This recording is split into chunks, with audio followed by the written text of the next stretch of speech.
What is good, NIO family? It's Rey-Jay back with another video, and in this one I'm going to be talking about the one and only NIO stock, what you should be looking out for the future. I'm also going to break down what's going on with overall share prices across the markets and how this is actually affecting NIO, what you should be watching for going forward for the share price. Now, before I break anything down about this, before I get into any more details and talk about what's going on with NIO stock, I do have to mention a couple of things before starting.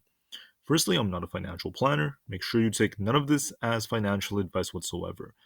And also, if you guys can, please smash the like button if you want to see more videos like this. It not only benefits me, it benefits the entire NEO community as a whole.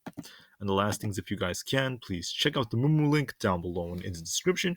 If you sign up for Moomoo, the link down below. And deposit $100 into the account, you're guaranteed 7 free stocks. And 5 out of those 7 free stocks could be a free NEO share. It's a limited time offer. The offer ends in just 8 days. Check it out before they run out. With that out of the way, let's get on with the video. NIO is down 2.26% for the day at the time I'm recording this. We're actually very close to close, and I wanted to break down what's actually happening to the share price and also some big data that just came out.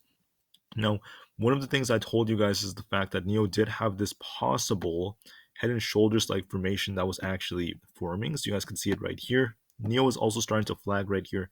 But anyways, we formed kind of like a head here, and we have these like shoulders from this end. We came all the way down, starting to fill this gap. We haven't fully filled this gap just yet. And once again, we are starting to form more bearish momentum, as I did bring this up previously. But the real question is NIO about to tank very hard, or is NIO about to just see a small pullback and then bounce? And I think that's going to depend heavily on what happens to the market. Now, one thing I want to note about NIO is the fact that we just have okay volume, not a whole lot. For today, 23 million, not too much, not too less. So we are dropping on low volume. The short volume has been dropping over the last couple of days, but this may start to uptick if we do see NIO's share price underperform as more shorts continue to pile in. Also, when it comes to the short interest, we did see 7 million NIO shares shorted in just one day earlier this week. It has been actually decreasing a bit as NIO was starting to outperform the market, at least just a little bit. We did see NIO hold up a lot better, even during the Fed day, as we did see more shorts starting to cover after NIO was hit with some very bullish news about their deliveries. I will talk more about that news actually tomorrow. I know I already brought it up about how NIO is very confident about achieving 250,000 deliveries. And since then, we did see lots of shorts covering, more buying pressure come in, but it is starting to slow down a bit. Now, we are seeing about over 4.5 million shares of NIO shorted, at least just for today. So overall, there's still lots of shorts piling in, and we are seeing a big increase in the short interest compared to these previous times. If you compare it to like this moment right here, where we had less shares shorted per day, this tends to actually mark less strong performances for NIO's share price, and this might actually suppress NIO's price action very soon, unfortunately. Now, in my opinion, even though that is the case, I just want to note that there's no guarantee that this just means NIO is going to tank to like $7 or even $8 very quickly. What I'm starting to think is so far the market is trying to hold up, but the market is still kind of sandwiched in a way. Now, when you look at SPY on the daily chart, if you bring up the moving averages, we're basically sandwiched between two important moving averages, which are now acting as support and resistance. When we push up very hard, we tend to get stopped by the 50 moving average on the daily. You can see right here, SPY struggled to break past it. We did temporarily break it during FOMC, but we came right back down, and we're just stuck right around there. For support, we're stuck right above the 200 moving average. So we're stuck between the 200 and the 50, just going back and forth and back and forth.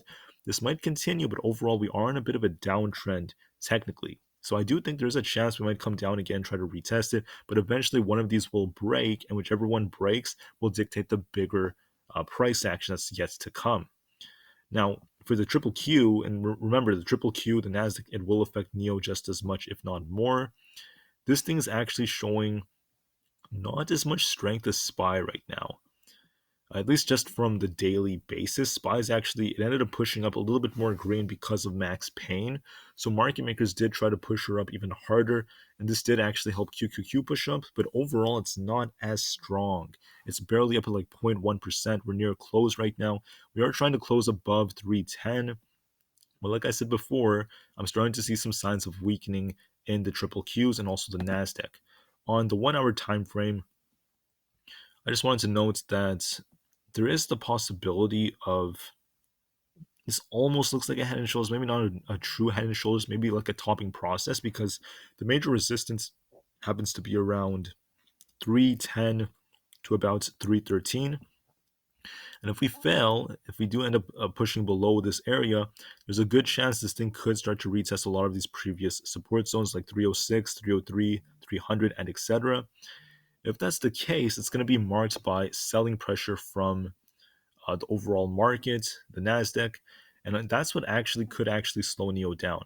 Because I want to note that Apple right now is trying to hold 160, but it does look like it's in a bit of a topping process as of right now. It's struggling to break this resistance compared to before, and it has the potential to retest this 157.5. I thought we'd actually break below it today. We actually are holding up so far. But I just want to note that we were hit with some very bearish news, and so far the market is still trying to hold up. Now, what else is concerning is if you look at Tesla, Tesla's underperforming compared to the QQQ in the market.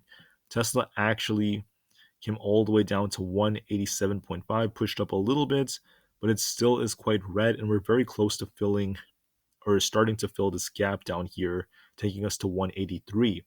So if Tesla starts tanking, and the bigger one out there is NVIDIA, this is also kind of red as of right now. It is still trying to hold up, so I don't think it's going to like crash, but I do believe it's starting to downtrend a bit. We did retest 264. I think we actually bounced very close to it, around 263.5 to 264. Overall, though, it looks like it wasn't a clear topping process, and on the daily, it's quite overbought. So I'm thinking NVIDIA is likely going to start to cool off a bit. It's going to likely retest 263 to 264. If that fails, 260 could come quite quickly. And as this thing starts to drop, which it most likely will, in my opinion, if it does start dropping a bit, whether it's because of like, this thing tanking or not, it may not even be that. It could just be that this thing needs to cool off. But I would say this about any stock because right now there's not a whole lot of, fundamental news backing this move. I think a lot of it has to do with short covering and also euphoria and other factors. There was some fundamental backing involving AI, but it's not as significant right now. And I'm thinking that this thing is set for some downside. It's been a while. It's very overbought. RSI is very, very overbought. It needs to cool off a bit. And that's why I do think NVIDIA could start to slow down alongside Tesla and Amazon and many other tech stocks. Apple may cool off too. And all these things may try to cause the QQQ to slow down. We might see the triple Q slow down in the NASDAQ. We might start to see a bit of a pullback that could contribute to pulling back SPY and also NIO as the market tends to move collectively. So for NIO, what does this mean? I have a very bullish piece of news to talk about NIO for the future, maybe for the medium term or later months of this year. But for the time being, it's looking to me like NIO was in a topping process, and this thing is going to start downtrending a bit, especially because we have a higher short interest than before as more shorts are starting to pile into NIO. I also want to note that on the hourly time frame, NIO did end up trying to bounce off the 50 moving average, but overall, it's starting to downtrend a bit if this head and shoulders does end up playing out. We are starting to flag here. It might start to fill this gap on Monday, get to 8.7 or so, and it might start making its way back to the high 8s very, very soon, unfortunately. Now, once again, not the end of the world, because once you see my video tomorrow where I break down NIO's deliveries, you're going to see that NIO has so much potential for upside, and this is actually another very, very good buying opportunity. If this thing drops to the 8s, the 7s, or even lower, that's completely fine with me. I'm going to be buying the dips because going long term, I'm super, super bullish on NIO, and I just wanted to break that down for you. So thank you all so much for listening. Have an absolutely incredible rest of the day. Enjoy the weekend. I'll see you guys in the next one. NIO to the moon because the long-term future is still incredibly bright. And peace out.